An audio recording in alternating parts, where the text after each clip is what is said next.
Olá, boa tarde a todos. Tudo bem? Oi, Bruna. Dali. Acho que a Laisla tá trocando o computador, é isso? Oi, Guilherme.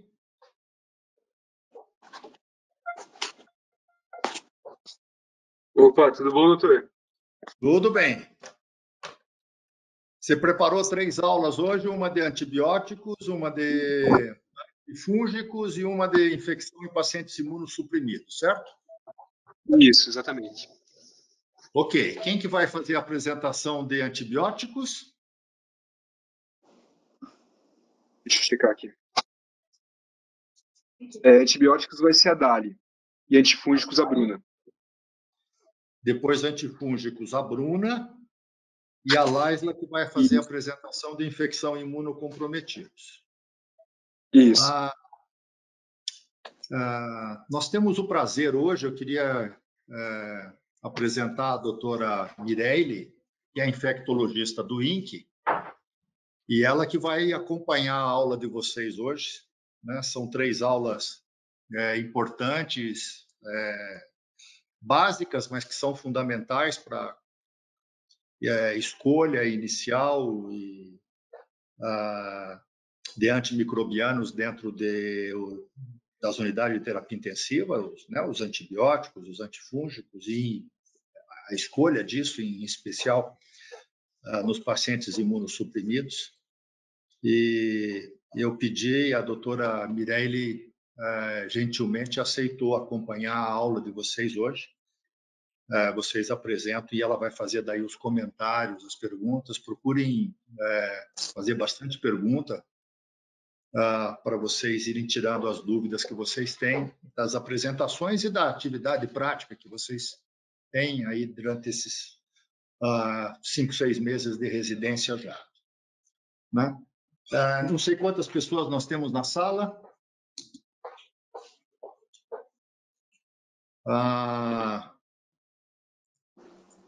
Acho que já temos 14. Acho que são esses os residentes, né? Nós temos 16 residentes, devem ter 2 que estão de férias. Mireille, você quer fazer algum comentário inicial, por favor? Novamente. Boa tarde. Acho que é um tema que é importante para quem trabalha em UTI, porque as infecções e as sepses são, acho que um foco que todos vocês têm que saber tratar. E a gente sabe que o antibiótico correto nas primeiras horas vai fazer toda a diferença para esses pacientes. E a gente vai, então, tirar as dúvidas. Na verdade, em uma tarde não dá para falar sobre todos os antibióticos. O ideal até a gente estar falando com a Carol, de repente pegar os infectologistas dos outros serviços que vocês trabalham, talvez a gente, para o futuro, fazer um curso uma vez por semana e destrinchar as classes de antibiótico, os antibióticos mais novos, para poder dar uma visão melhor de antibiótico terapia para vocês, porque é um universo bastante amplo e agora com as bactérias que estão surgindo, a gente está cada vez mais difícil de tratar essas infecções em pacientes dentro das UTIs. E não só UTI, porque a gente está vendo paciente vindo com bactéria resistente também, domiciliar e de casa, né? Infecção comunitária. Mas vamos tentar tirar as dúvidas, o que der agora de tarde, não sei quão ampla vai ser a aula, mas a gente está aí, eu tenho acompanhado a rotina do CEPET já há muitos anos, com o doutor Álvaro, a doutora Mirella também, e a gente vê que realmente faz bastante diferença a gente tá do lado da equipe da UTI para ajudar na escolha correta do antibiótico nesses pacientes. Muito bem, muito obrigado. Já fica de antemão, depois nós conversamos de uma forma aí mais a miúde no WhatsApp, mas fica um convite para numa aula de terça-feira você eventualmente falar dos novos antibióticos relacionados ou as escolhas melhores hoje para as bactérias multiresistentes, pan-resistentes, né, infecções do sistema nervoso central. Acho que esse talvez seja só o começo aí de uma parceria mais intensa nossa com a infectologia do INC, com você em especial. Obrigado. Então, eu sou Laisla, sou R1 de terapia intensiva, e minha aula hoje é sobre infecções em pacientes imunocomprometidos.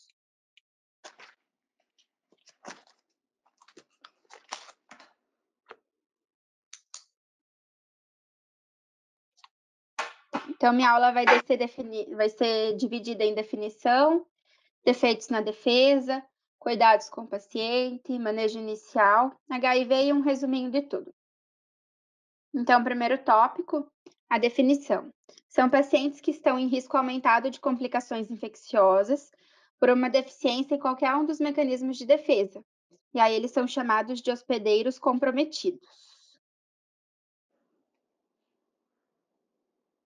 Então, quem são esses pacientes, né? Quem são esses pacientes que têm que é o hospedeiro comprometido? São os pacientes que possuem neoplasias, são os transplantados que a gente recebe, né, na Santa Casa, doenças autoimunes e os pacientes com HIV, que é o classicão. Então, a infecção é a maior causa de morbidade e mortalidade nesses pacientes. Por isso que a gente sempre tem que ficar de olho. Então, tudo isso acontece porque existem defeitos nos componentes de defesa.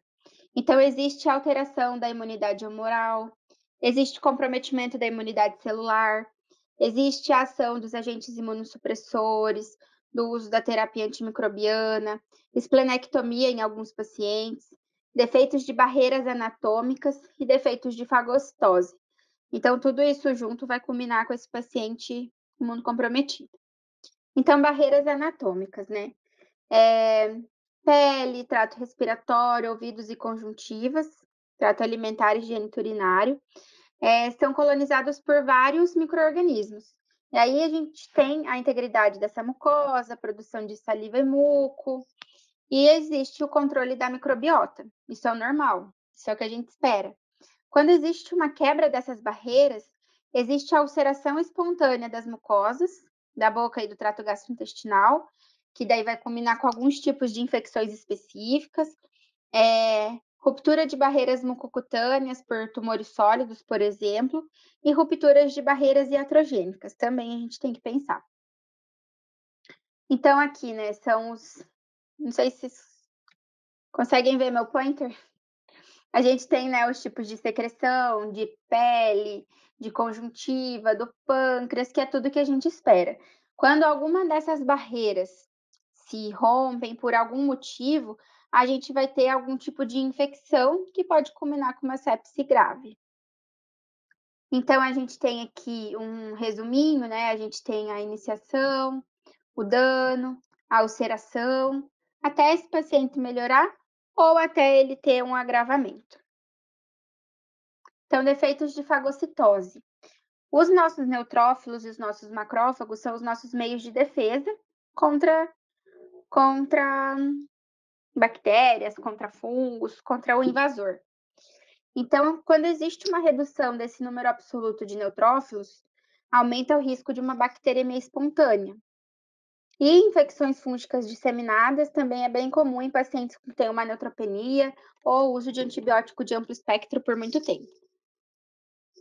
Então, né, a gente tem, por exemplo, um catéter colonizado, que vai fazer uma infecção sistêmica, que pode, né, translocar, e aí a gente vai fazer uma infecção, uma patogênese, e a gente vai ter aí o dano para o nosso paciente.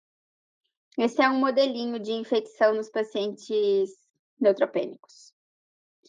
Comprometimento da imunidade humoral. Então, é o comprometimento da função linfocítica das células B e da produção dos anticorpos.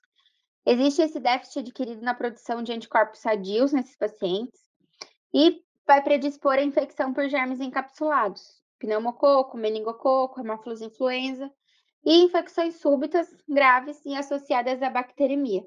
Então, quando a gente tem uma defesa, um comprometimento na defesa desse sistema, a gente vai ter esse aumento desses germes. Comprometimento da imunidade celular já é mediada pelas células T. Então, a gente vai ter alteração da imunidade mediada por essas células. Aí tem o exemplo do paciente HIV, que tem comprometimento das células T, lisa seletivamente linfócito CD4. Então, ele vai quebrar esse tipo de linfócito. E associados à infecção primária ou à reativação do vírus herpes, fungos, protozoários e entre outros. A terapia antimicrobiana, efetiva no tratamento de infecções e episódios febris, mas eles vão promover o desvio para o aumento de infecções por germes resistentes. Então, a gente tem que saber usar corretamente, e aí as meninas vão explorar bem isso nas próximas aulas. A esplenectomia. Então, tem uma perda da capacidade retículo endotelial de remover esses micro-organismos da corrente sanguínea. Vai predispor a bacteriemia maciça nesses pacientes por germes encapsulados também pelo Staphylococcus aureus, e independente da doença subjacente ou tempo desde a cirurgia. Então, lembrar mais uma vez de que tem que ficar de olho nos catéteres de acesso central por conta da bacteriemia grave que causa, principalmente nesses pacientes. Então, aqui os cuidados na UTI com esses pacientes. Como que a gente vai cuidar desses pacientes tendo em vista tudo isso que a gente viu? Então, por eles não terem mediadores inflamatórios e imunológicos, eles vão ter manifestações clínicas, né, da infecção, elas são menos proeminentes e menos impressionantes do que pacientes imunocompetentes, com complicações semelhantes. Então, um exemplo bem do nosso dia a dia na Santa Casa, a gente tem os pacientes do transplante renal, que a gente tem que ficar de olho. São pacientes que a gente não espera realmente desculpa aqui, que são pacientes que a gente não espera comprometimento tão importante, mas que a gente já começa a tratar pensando que as manifestações deles não vão ser clássicas. Então, a gente vai reconhecer mudanças sutis de temperatura, da cor da pele, da aparência do catéter, se tem um raio-x de tórax alterado, se tem um exame abdominal alterado, se começou com uma estase, se começou com algum desses sintomas, pode ser uma instituição, né, precoce da doença e a gente precisa começar uma terapia empírica para esses pacientes. A febre não está, né, 100% presente nesses pacientes que estão infectados, então a gente não precisa esperar febre, né? Muitas vezes a febre e a infecção, eles são vistos como patognomônico, mas nem sempre esses doentes vão fazer uma febre. Então, os pacientes que estão predispostos a deteriorar-se vertiginosamente são esses pacientes que exigem essa atenção imediata nossa e muitas vezes está associado a uma deteriorização clínica rápida, mas a uma apresentação não tão clássica, não tão exuberante, não tão fácil, né, da gente identificar. A avaliação diagnóstica desses pacientes ela deve ser rápida. Então, já que a gente tem vários patógenos aí para causar essas doenças, a gente tem que começar a tratar. E aí pode ser vírus, pode ser fungo, pode ser protozoário, pode ser bactéria. Então, nesses pacientes, as infecções elas podem ser adquiridas na comunidade, pode ser hospitalar ou pode estar latente. Então, por isso que a gente vai precisar fazer uma anamnese completa nesses pacientes, ver quais foram as exposições anteriores, a fim da gente otimizar esse tratamento. É um paciente que fica muito hospitalizado, é um paciente que, apesar de transplantado, não tem reinternamentos recentes, então ficar de olho nisso. Então, nem toda infecção está relacionada a uma doença de base ou imunossupressão. Então, existem outros tipos de infecções que esses pacientes fazem, mas que não necessariamente está associado àqueles mecanismos falhos que a gente viu no começo. Então, uma pneumonia aspirativa, uma infecção de catéter, né, uma sífilis, uma malária, eles podem acontecer concomitantemente. Então, o tratamento empírico deve ser iniciado imediatamente, ele deve ser de largo espectro, e os focos infecciosos devem ser avaliados para drenagem ou remoção, né? É um paciente que tem um catéter, a gente tira a sonda vesical, a gente tira a PAM, e aí a gente troca, a gente vê se esse paciente precisa, o que dá para a gente fazer. Então, 10 deve-se considerar a redução do nível de imunossupressão. Não há benefício comprovado de sobrevivência para intervenções destinadas a aumentar ou melhorar a resposta, né? Então, a alguns pacientes é plausível a gente reduzir imunossupressão, Isso a gente também vê bastante ali com os nossos pacientinhos. Então, a gente reduz a dose, a gente reduz o uso de corticoide, a gente mantém o que ele tem, a gente vai pesando de acordo com a resposta clínica desses pacientes. Mas é algo que a gente tem que considerar. A eficácia e a segurança do antibiótico, ele tem que ser monitorizado regularmente. Então, a gente tem que ficar atento à função renal, à função hepática, e ver que essas drogas, elas podem produzir muita interação. Então, aí a gente vai ter algumas dosagens que a gente faz bastante na UTI, amicacinemia, vancocinemia, gentacinemia, e a gente vai ver se esse doente está respondendo ou não ao seu tratamento. Se a gente, né, vai continuar, vai precisar escalonar, ou se a gente já tem um antibiograma, a gente faz guiado, né? Então, síndromes não infecciosas podem se disfarçar como infecções e podem ser fatais. Então, existe a doença do enxerto versus hospedeiro, síndrome de reconstituição imunológica, a bronquiolite obliterante, cardiomiopatia. Então, a falha em reconhecer essas doenças priva os pacientes de um tratamento adequado. E aí a gente coloca a toxicidade, a gente gasta com antibiótico desnecessariamente. Então, a gente tem que estar atento aos diagnósticos diferenciais também. Então, aqui é um fluxograma, não sei se vocês conseguem ver. Para mim, ele fica um pouquinho borrado aqui, acho que por conta da tela. Mas em pacientes que têm febre, né, maior que 38,3 e neutropenia, a gente vai dividir em duas categorias: os pacientes de baixo risco e os pacientes de alto risco.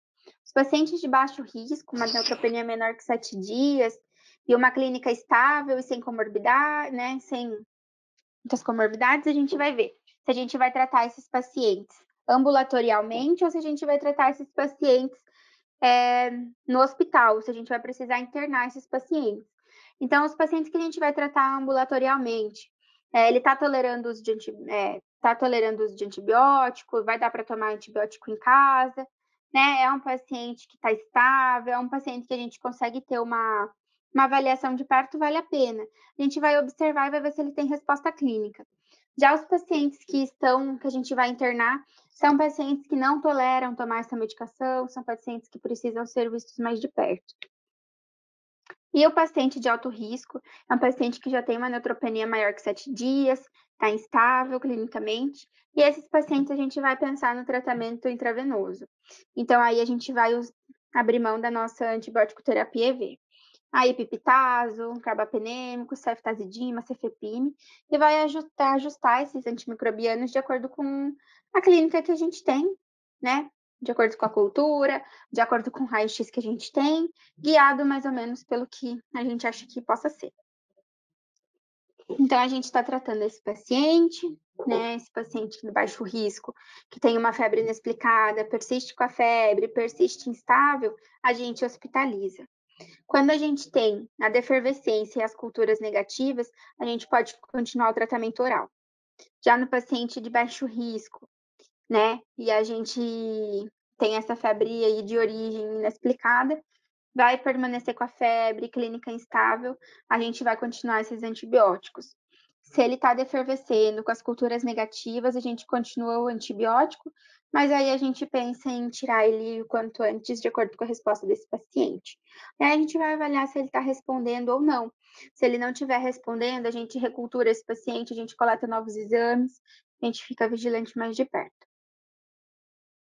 Então, aqui é um resuminho disso tudo que a gente falou, né? Se ele tem uma infecção documentada, se ele tem essa febre inexplicada, se ele está estável, se ele não está estável. E aqui a gente vai falar dos exames que a gente vai pedir mais para esse doente. Então, paciente com HIV. Infecções oportunistas, elas vão ocorrer em 3 tipos de pacientes infectados.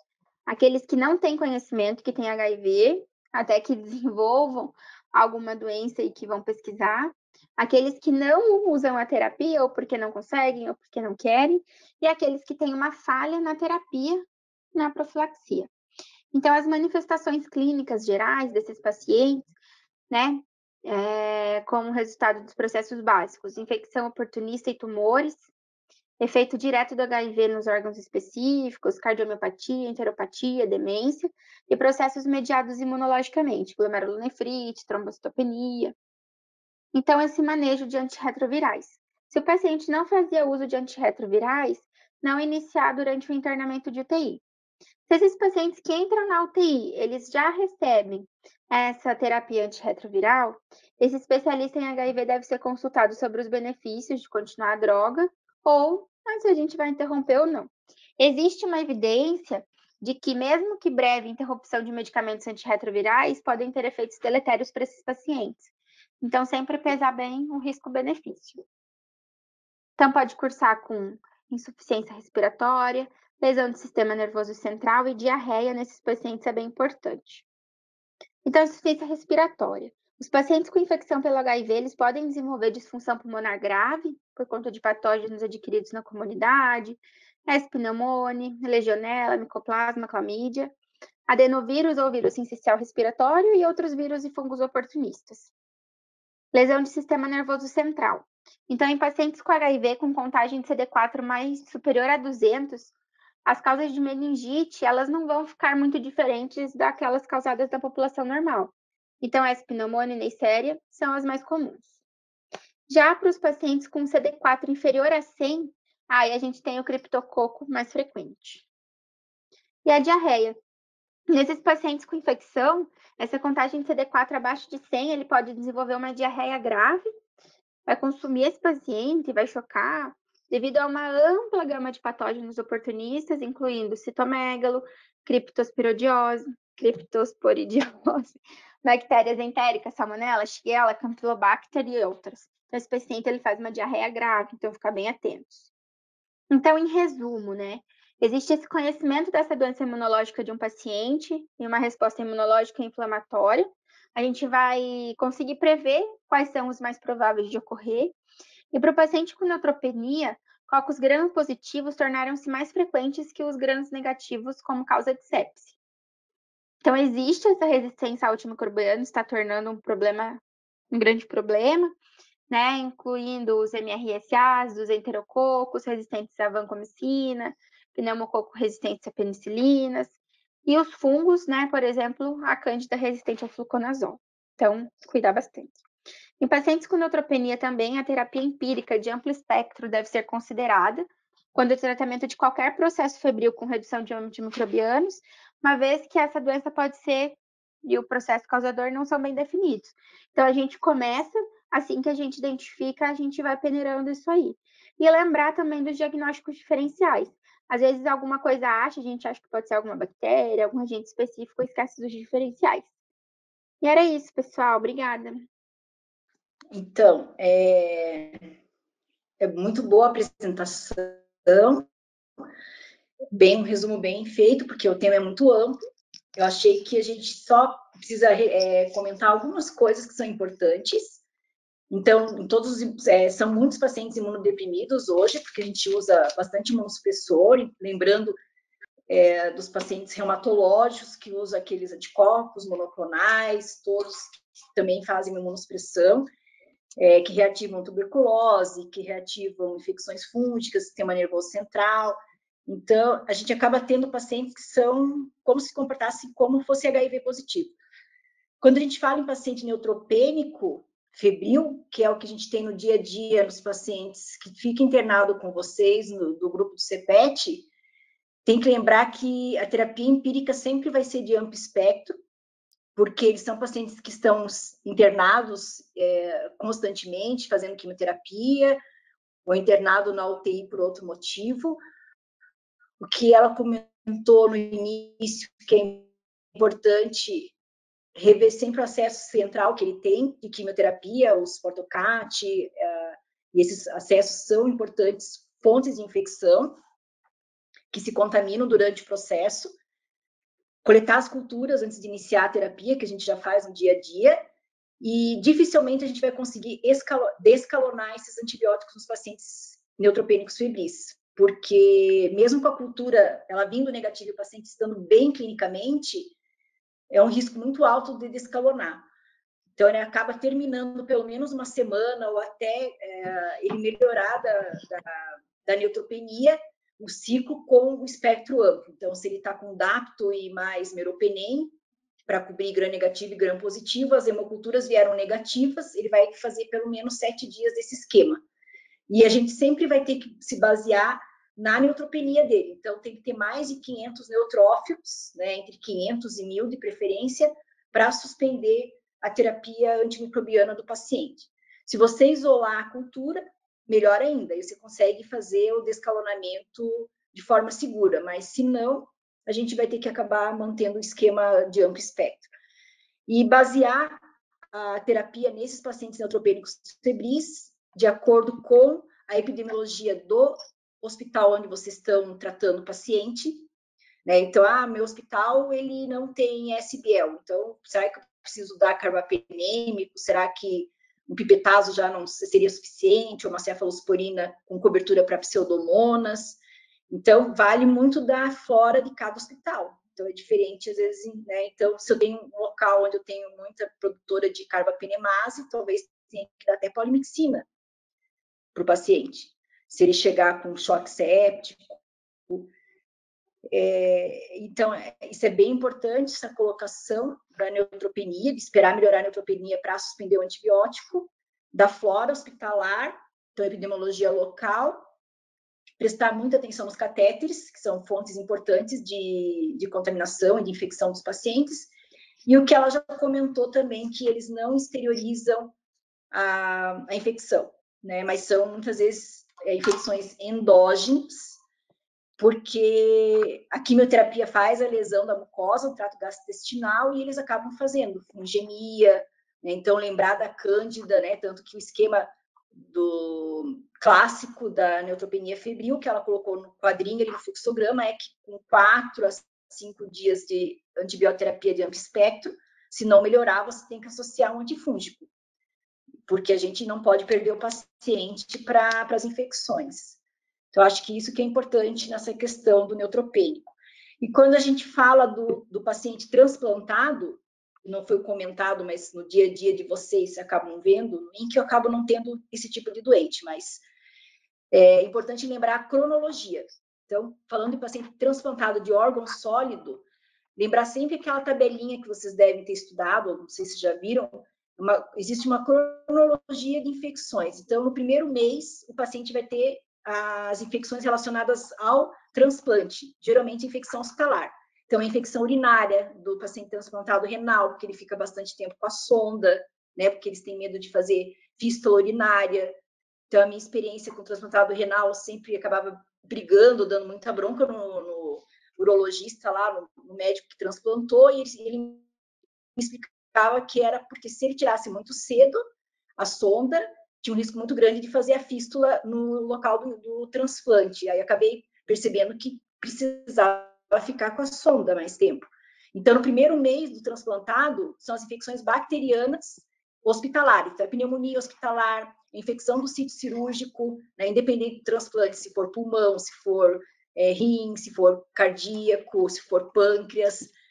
E daí, depois a tabela ela fala do primeiro até o quarto, sexto mês, algumas até o sexto, que daí já são outras infecções, daí já são os oportunistas, aí é citomegalovírus, aí pneumocistose, que é importante nesses pacientes, né, tanto que eles fazem profilaxia com sulfa, e assim por diante. Então, daí depois eles começam a se comportar como um paciente HIV positivo, com a imunidade celular afetada devido aos imunossupressores.